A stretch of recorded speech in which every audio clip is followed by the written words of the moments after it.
हाँ जी मेरे प्यारे विद्यार्थी साथियों, स्वागत है आपका हमारे YouTube channel study with us में। तो आज हम आपके लिए लेके आए हैं ऐसे 30 MCQs जो आपके एग्ज़ाम पर्पस में बहुत ही ज़्यादा इम्पोर्टेंट हैं।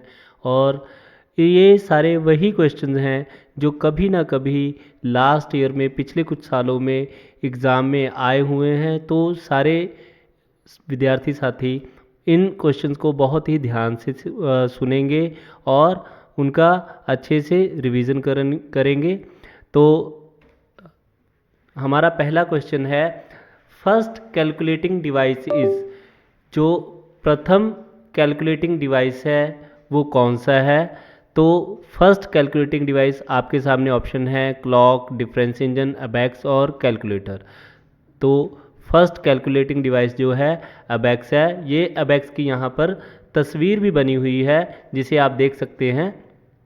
ये पहले बच्चों को खेलने के लिए भी दी जाती थी। आजकल इसका यूज़ कम होता है, लेकिन इसको हमारा कैलकुलेटिंग डिवाइस बोला जाता है, यानी कि अबैक्स हमारा प्रथम कैलकुलेटिंग डिवाइस है। इसके बारे में अगर मैं आपको थोड़ी सी और जानकारी दूं तो ये 16वीं शताब्दी में सबसे पहले चाइना में इन्वेंट किया गया। किसने इन्वेंट किया ये अभी तक ज्ञात नहीं है, लेकिन इसके बारे में कहा जाता है कि ये 16वीं शताब्दी में चाइना में इन्वेंट किया गया। तो फर्स्ट कैलकुलेटिंग डिवाइस कौन सा है? अबैक्स। नेक्स्ट हमारा आ जाता है, एक computer portable and easy to carry by traveller is, एक ऐसा कंप्यूटर जो पोर्टेबल भी हो और उसको आराम से एक जगह से दूसरी जगह तक ले जाया जा सके। तो super computer, laptop, mini computer, file server. तो ये हमारे ऑप्शन हैं, लेकिन इसका सही आंसर है लैपटॉप। लैपटॉप एक ऐसा कंप्यूटर जिसको हम बड़ी ही आसानी से एक जगह से दूसरी जगह पर लेकर जा सकते हैं, ट्रैवल कर सकते हैं इसके साथ। नेक्स्ट हमारा क्वेश्चन है, the most fastest, biggest and powerful computer is, सबसे ज़्यादा बड़ा, सबसे ज़्यादा तेज़ और सबसे ज़्यादा शक्तिशाली जो कंप्यूटर होता है वो कौन सा है? आई थिंक आपको बताने की ज़रूरत नहीं है, क्योंकि ये सभी को मालूम है कि सुपर कंप्यूटर जो इसका सही आंसर आएगा। सुपर कंप्यूटर, ये कंप्यूटर हम नॉर्मली घरों में नहीं यूज़ करते। इन कंप्यूटर्स को हम कहाँ पर यूज़ करते हैं? इनको यूज़ किया जाता है साइंटिफिक रिसर्च के लिए, डिफेंस रिसर्च के लिए, या भी कोई बड़ी बड़ी जो प्रोजेक्ट्स हैं उनके लिए यूज़ किया जाता है। तो आपके लिए क्वेश्चन है कि भारत के जो सुपर कंप्यूटर का क्या नाम है? आप जल्दी से कमेंट में इसका आंसर दीजिए। नेक्स्ट हमारा क्वेश्चन है, A dash is a large and expensive computer capable to simultaneously processing data for hundreds और थाउजेंड ऑफ यूज़र्स, एक ऐसा कंप्यूटर जो काफ़ी महंगा भी है, लेकिन साथ ही साथ हज़ारों लाखों की तादाद में यूज़र के डाटा को एक साथ प्रोसेस कर सकता है। तो ये कौन सा कंप्यूटर है जी? ये है mainframe computer. B option, mainframe computer. ये वो कंप्यूटर है जो बड़ी बड़ी कंपनीज यूज़ करती हैं, बैंक्स यूज़ करते हैं, जिसमें लाखों की तादाद में यूज़र्स हों जिनका डाटा हम साइमल्टेनियसली जो यूज़ कर सके, प्रोसेस कर सके। तो कौन सा ऑप्शन आएगा इसका? Main frame computer. नेक्स्ट हमारा क्वेश्चन है, who developed the first generation of computer. तो मुझे लगता है कि इसको बताने की ज़रूरत नहीं है कि किसने इसको किया। ये आंसर है चार्ल्स बेबेज, जो फर्स्ट जनरेशन कंप्यूटर के पितामह कहे जाते हैं। नेक्स्ट हमारा आंसर है, क्वेश्चन है, a personal computer is design to meet the computing needs of, जो पर्सनल कंप्यूटर है ये किस लिए यूज़ किया जाता है, किसके लिए यूज़ किया जाता है और किन की ज़रूरतों को पूरा करने के लिए यूज़ किया जाता है? तो जो पर्सनल कंप्यूटर है हमारा, ये इंडिविजुअल यानी कि एक आदमी की ज़रूरतों को पूरा करने के लिए किया जाता है। जो हम घरों में कंप्यूटर यूज़ करते हैं तो वो हम अपने लिए ही यूज़ कर रहे हैं। तो इसका सही जो आंसर आएगा वो आएगा इंडिविजुअल। ठीक है जी। नेक्स्ट हमारा जो क्वेश्चन है, of the following which is fastest, जो दिए गई चीज़ें हैं उसमें सबसे ज़्यादा फास्टेस्ट क्या है? यानी ये मेमोरी की एक एग्जाम्पल है। कौन सी मेमोरी सबसे ज़्यादा तेज़ है? तो इसका सही आंसर क्या आएगा? रजिस्टर। सी आंसर इसका सही है, यानी कि रजिस्टर जो है सबसे फास्टेस्ट है। कुछ लोग कैश को भी बोलते हैं, लेकिन मैं आपको एक बात बता देना चाहता हूँ कि अगर कैश और रजिस्टर का ऑप्शन में कैश है और रजिस्टर दोनों आते हैं तो आंसर हमेशा रजिस्टर होएगा। जो अगर इनके अलावा रजिस्टर नहीं आता और कहीं पर फास्टेस्ट मेमोरी का एग्जांपल पूछा जाता है तो वहाँ पर हम कैशे बोल सकते हैं। जो रजिस्टर है वो कैशे से भी फास्ट है। नेक्स्ट हमारा क्वेश्चन है, what is the permanent memory built into your computer is called? कौन सी ऐसी मेमोरी है जो परमानेंट है, जो आपके कंप्यूटर में लगी होती है, जो कंप्यूटर में होती है? तो ये कौन सी है? ये रोम है। तो जैसे ही इसका नाम है रोम, इसको हम बोलते हैं रीड ओनली मेमोरी। ठीक है जी, यानी वो वाली मेमोरी जिसको हम सिर्फ रीड कर सकते हैं, ना कि राइट कर सकते हैं। तो कौन सी जो परमानेंट मेमोरी किसे कहा जाता है? इसे कहा जाता है रोम को।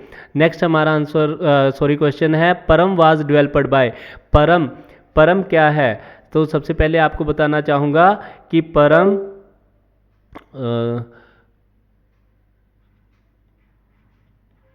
परम एक सुपर कंप्यूटर है। ठीक है जी, जो भारत द्वारा डेवलप किया गया है। तो इसमें पूछा गया है कि सुपर कंप्यूटर परम जो सुपर कंप्यूटर है इसको किसने डेवलप किया? तो इसको डेवलप किया है सीडैक ने। सीडैक भारत का एक डिपार्टमेंट है जो कंप्यूटर वगैरह की चीज़ों को डेवलप करता है, सुपर कंप्यूटर बनाता है, रिसर्च वगैरह करता है।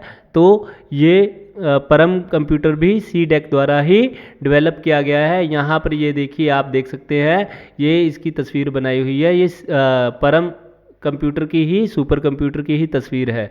तो नेक्स्ट हमारा क्वेश्चन है, विच generation was developed by the discovery of IC? किस जनरेशन में आईसी यानी कि इंटीग्रेटेड चिप्स, इंटीग्रेटेड चिप्स, ठीक है, ये किस जनरेशन में आया? तो इसका आंसर है थर्ड जनरेशन में। जो थर्ड जनरेशन थी उसमें इंटीग्रेटेड चिप्स आए। तो आपके लिए एक और क्वेश्चन है कि आप बताइए कि फर्स्ट और सेकंड जनरेशन में किन चीज़ों का उपयोग किया जाता था? तो आपका ये आंसर, क्वेश्चन का आंसर कमेंट बॉक्स में ज़रूर दीजिएगा। नेक्स्ट हमारा जो क्वेश्चन है, the main characteristics of fourth generation was. जो फोर्थ जनरेशन थी उसकी मेन करेक्टरिस्टिक्स क्या थी? ये एक तस्वीर लगाई हुई है, आप देख सकते हैं। तो मेन करेक्टरिस्टिक्स जो क्या कहते हैं इसकी थी फोर्थ जनरेशन की, ये थी VLSI, very large scale integrated chips. ठीक है, VLSI, very large scale integrated chips, जो फोर्थ जनरेशन की मेन करेक्टरिस्टिक्स थी। थर्ड जनरेशन में आईसी और फोर्थ जनरेशन में VLSI। नेक्स्ट हमारा क्वेश्चन है, क्रे क्या है? तो क्रे क्या है? क्रे के बारे में आपको ऑप्शन दिए गए हैं। इसका सही आंसर है क्रे एक सुपर कंप्यूटर है। क्रे एक सुपर कंप्यूटर है। अमेरिका में आई थिंक 1964 में अमेरिका में क्रे इंडस्ट्रीज़ ने पहला सुपर कंप्यूटर बनाया था। ठीक है, जिसका नाम क्रे था, क्रे 1 था। उसके बाद इन्होंने कई सुपर कंप्यूटर बनाए। तो ये क्रे क्या है? एक सुपर कंप्यूटर है। किस कंट्री का है? ये है अमेरिका का। ठीक है, और कब डेवलप हुआ था? ये हुआ था जी 1964 में। किसके द्वारा ये हुआ था जी? क्रे इंडस्ट्रीज द्वारा। ठीक है जी। तो नेक्स्ट हमारा क्वेश्चन क्या है, which of the following refers to the fastest, biggest and most expensive computer? वो कौन सा कंप्यूटर है जो बहुत तेज़ है, बहुत बड़ा है और बहुत महंगा है? तो मुझे लगता है कि इसके बारे में आपको ज़्यादा डाउट करने की ज़रूरत नहीं है। ये कौन सा है? Super computer. ये बहुत बड़े होते हैं साइज़ में, काफ़ी महंगे होते हैं और बहुत ज़्यादा फास्ट होते हैं, बहुत ज़्यादा तेज़ी से वर्क करते हैं। तो सुपर कंप्यूटर जो है ये most fastest, biggest and expensive computer होते हैं आईटी सेक्टर में। नेक्स्ट हमारा जो क्वेश्चन है, which type of computer could be found in A digital watch. जो आजकल हम डिजिटल वॉच पहनकर घूम रहे हैं, इसमें किस तरह का कंप्यूटर जो है वो मिलता है, किस तरह की कंप्यूटर की जो टाइप है डिजिटल वॉच में मिलती है। तो ये मिलती है जी एम्बेडेड कंप्यूटर। एम्बेडेड कंप्यूटर वो कंप्यूटर जो एक डिवाइस को कंप्यूटराइड बनाते हैं, वो उन कंप्यूटर्स को क्या बोलते हैं, एम्बेडेड कंप्यूटर।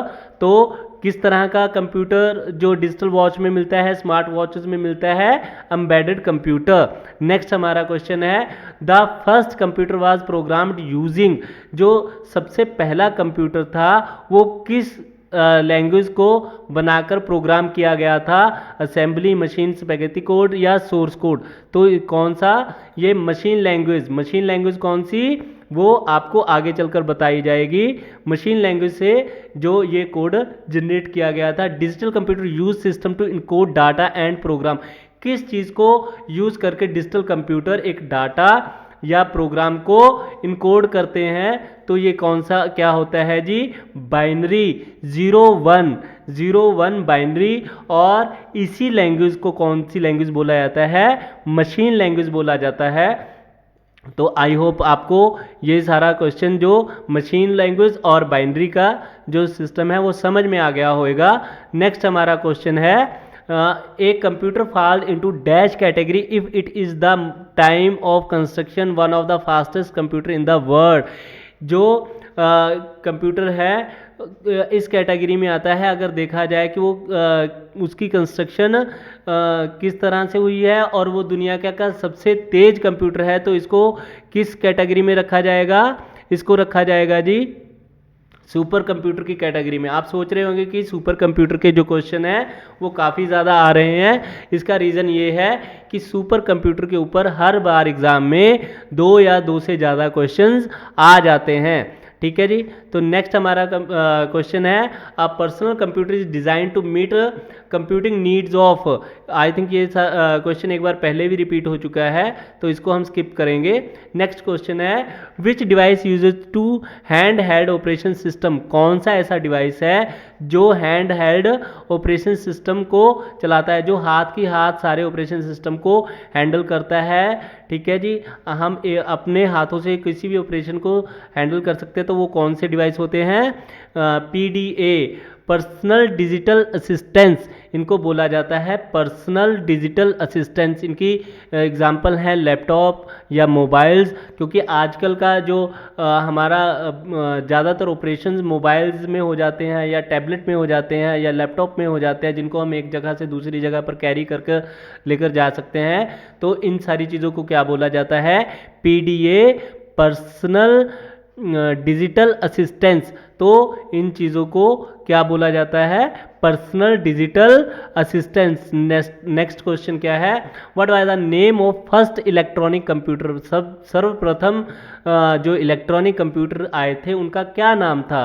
तो सबसे पहले जो इलेक्ट्रॉनिक कंप्यूटर आए थे उनका नाम था, क्या नाम था जी, इनायक। इनायक कहा जाता था फर्स्ट इलेक्ट्रॉनिक कंप्यूटर को। और मैं आपको एक बात और बताना चाहता हूँ कि जो कंप्यूटर थे उनके 2 इराज हुए हैं, 2 इरा, यानी कि 2 समय इनके हुए हैं। एक तो इरा बोला जाता है मैकेनिकल, ठीक है जी, मैकेनिकल, मैकेनिकल बोला जाता है, दूसरों को बोला जाता है इलेक्ट्रॉनिकल। ठीक है जी। तो जो हमारा इनायक कंप्यूटर था ये फर्स्ट इलेक्ट्रॉनिक कंप्यूटर था, यानी इनायक से ही इलेक्ट्रॉनिक कंप्यूटर की जो शुरुआत हुई थी। तो नेक्स्ट हमारा क्वेश्चन क्या है जी, which system is used to by the which system is used by the digital computer to encode data and program. मैं आपको पहले भी बता चुका हूं कि डाटा और प्रोग्राम को किस तरह से इनकोड किया जाता है, तो इनको इनकोड किया जाता है बाइनरी की मदद से। नेक्स्ट क्वेश्चन है हमारा, what is the name of the first super computer in the world? दुनिया के सर्वप्रथम पहले सुपर कंप्यूटर का नाम क्या था? दुनिया के सर्वप्रथम जो सुपर कंप्यूटर का नाम क्या था, पहले के सुपर कंप्यूटर का नाम क्या था? CDC 6600। क्या नाम था जी? CDC 6600। आपके लिए क्वेश्चन है कि पहला सुपर कंप्यूटर किस देश में डेवलप किया गया था और किस कंपनी ने बनाया था? तो ये आपके लिए क्वेश्चन है, आंसर कमेंट बॉक्स में ज़रूर दीजिएगा। आपको मैंने 3 क्वेश्चन दे चुका हूँ जिनका आंसर आप कमेंट बॉक्स में ज़रूर दीजिएगा। विच of the following was Asia's first super computer? पहला एशिया का सुपर कंप्यूटर कौन सा था? यानी एशियन कंट्रीज में सर्वप्रथम जो पहला सुपर कंप्यूटर आया था कौन सा था? तो ये था जी परम, भारत द्वारा बनाया गया परम कंप्यूटर ही एशिया का सर्वप्रथम सुपर कंप्यूटर था। कब बनाया गया था, ये आपके लिए क्वेश्चन है। Who among the following known as the father of Indian supercomputer? ये इनकी तस्वीर लगी हुई है, तो इनका क्या नाम है जिनको भारत में सुपर कंप्यूटर का जनक कहा जाता है? तो इनका नाम है जी विजय भाटकर। इनका पूरा नाम है विजय पांडुरंग भाटकर या फिर विजय पी भाटकर। ये ही एक ऐसे व्यक्ति हैं जिन्होंने भारत में सर्वप्रथम सुपर कंप्यूटर लेकर आए थे। ठीक है जी। नेक्स्ट हमारा क्वेश्चन है, the first mechanical computer designed by the Charles Babbage card. मैंने आपको क्या बताया था कि जो कंप्यूटर हैं उनके 2 समय रहे हैं, 2 इरा रहे हैं, एक मैकेनिकल इरा और सेकंड कौन सा है? इलेक्ट्रॉनिकल इरा। तो जो चार्ल्स बेबेज द्वारा फर्स्ट मैकेनिकल कंप्यूटर डिज़ाइन किया गया था उसका क्या नाम था जी? उसका नाम था एनालिटिकल इंजन। क्या बोला जाता है? Analytical engine. मैकेनिकल इरा और इलेक्ट्रॉनिक इरा में क्या डिफरेंस था?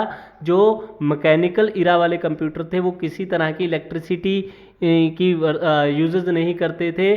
ठीक है। जो इलेक्ट्रॉनिकल कंप्यूटर थे, जो इलेक्ट्रॉनिकल इरा के कंप्यूटर थे, वो सारे कंप्यूटर जो है इलेक्ट्रिसिटी के ऊपर ही वर्क करते थे।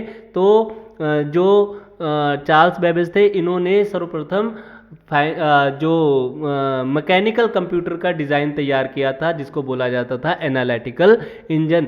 नेक्स्ट क्या है, what was the full form of VR in computer technology? जो VR है उसकी फुल फॉर्म क्या है कंप्यूटर टेक्नोलॉजी में? तो उसकी फुल फॉर्म है जी वर्चुअल रियलिटी। वर्चुअल रियलिटी को हम क्या बोलते हैं? VR बोलते हैं। आपने देखा होगा लाइक जैसे आँखों पर एक चश्मे की तरह लग जाता है, बड़े बड़े ग्लासेस होते हैं उनमें। ठीक है। लेकिन आप उसमें देखते हो तो आपको सारी चीज़ें आपके आसपास ही नज़र आती है। इसकी एक एग्जांपल ले सकते हैं, जैसे आजकल वीडियो गेम्स आ चुकी हैं जिसमें आप खुद को उस तरह की सिचुएशन में देखते हो, आपको आसपास का सब माहौल उस गेम की तरह होता है। जो वर्चुअल का क्या मीनिंग है? एक्चुअल में चीज़ें नहीं है लेकिन आपको एहसास कराती हैं उन सारी चीज़ों को होने का। जैसे आप मान लीजिए एक गेम की एग्जांपल लेकर चलते हैं, BGMI बैटल ग्राउंड जो गेम है जिसको हम PUBG भी बोलते हैं। तो उसमें आप देखते हो तो आप इतने ज़्यादा इन्वॉल्व हो जाते हो कि आपको वो सारी चीज़ें आपके आसपास ही नज़र आने लगती हैं, महसूस होती हैं। इन सारी चीज़ों को क्या बोला जाता है? Virtual reality. वर्चुअल रियलिटी जो इसकी शॉर्ट फॉर्म क्या है? VR। नेक्स्ट हमारा क्वेश्चन क्या है, which of the following is not a type of personal computer? कौन सा जो कंप्यूटर है पर्सनल कंप्यूटर की टाइप नहीं है? तो मेन फ्रेम। मैंने आपको जैसे पहले बताया कि मेन फ्रेम कंप्यूटर जो हैं ये कहाँ यूज़ किए जाते थे? ये यूज़ किए जाते थे, आज भी यूज़ किए जाते हैं कंपनीज़ में जहाँ पे लाखों हज़ारों लोगों का डाटा एक साथ प्रोसेस किया जाता है। तो वहाँ पर कौन से कंप्यूटर यूज़ होते हैं? वहाँ पर यूज़ होते हैं मेन फ्रेम कंप्यूटर। नेक्स्ट क्या है जी, what is the name of first micro processor developed by IIT Madras? IIT Madras ने जो सबसे प्रथम माइक्रो प्रोसेसर डेवलप किया है, ठीक है, उसका क्या नाम है जी? तो उसका नाम है शक्ति। आप यहाँ पर इस तस्वीर को बड़ा करके भी देख सकते हो, तो यहाँ पे इसका शक्ति नाम लिखा हुआ है, तो इसका नाम क्या है जी? शक्ति। पहला IIT मद्रास द्वारा डेवलप किया गया माइक्रो प्रोसेसर। जो नेक्स्ट हमारा क्वेश्चन है, cloud computing service does not include? Cloud computing service में क्या चीज़ इंक्लूड नहीं है? Infrastructure as a service, platform as a service, software as a service, allotment of electro electromagnetic spectrum ये किसी तरह की जो सर्विसेज हैं नहीं देती है। तो ये कौन सी सर्विस नहीं देती है? अलॉटमेंट ऑफ इलेक्ट्रोमैग्नेटिक स्पेक्ट्रम, इनकी सर्विसेज ये प्रोवाइड नहीं करती है। ये आपको एक सॉफ्टवेयर प्रोवाइड कर सकती है, आपको प्लेटफॉर्म प्रोवाइड कर सकती है, इंफ्रास्ट्रक्चर प्रोवाइड कर सकते हैं। लेकिन इंफ्रास्ट्रक्चर को आप कैसे एग्जांपल के तौर पर लेके चलोगे? लाइक जैसे बैकग्राउंड आ जाता है, ठीक है, आपको जो आजकल क्लाउड कंप्यूटिंग के द्वारा बहुत सारी चीज़ें प्रोवाइड की जाती हैं, लेकिन अलॉटमेंट ऑफ इलेक्ट्रोमैग्नेटिक स्पेक्ट्रम नहीं आपको प्रोवाइड किया जाता। ये सर्विस क्लाउड कंप्यूटर नहीं प्रोवाइड करता। नेक्स्ट है, which of the following is an information security management standard? कौन सी इंफॉर्मेशन है जो सिक्योरिटी मैनेजमेंट स्टैंडर्ड के लिए ज़रूरी है? तो ये है जी ISO 27001। ISO 27001 ये एक स्टैंडर्ड है जो आजकल सारी चीज़ों के लिए ज़रूरी होता है, ठीक है। नेक्स्ट हमारा क्वेश्चन, आई थिंक अभी सारे क्वेश्चन पूरे हो गए हैं। तो आप अगर कंप्यूटर को और भी ज़्यादा आसानी से याद करना चाहते हैं, जानना चाहते हैं, तो आप हमारे चैनल स्टडी विद अस को सब्सक्राइब करें और इस तरह की नई नई वीडियोस के लिए आप हमें फॉलो भी कर सकते हैं, सब्सक्राइब भी कर सकते हैं। ये हमारे पेजेस हैं। आप हमारा टेलीग्राम चैनल भी ज्वाइन कर सकते हैं, जिससे आपको सारी चीज़ें प्रोवाइड हो जाएंगी। तो आई थिंक कि आपको ये क्लास अच्छी लगी होगी, आपको ये क्लास बढ़िया लगी होगी। और इसी के साथ धन्यवाद। जिंदा रहें, खुश रहें, पढ़ते रहें, तरक्की करते रहें।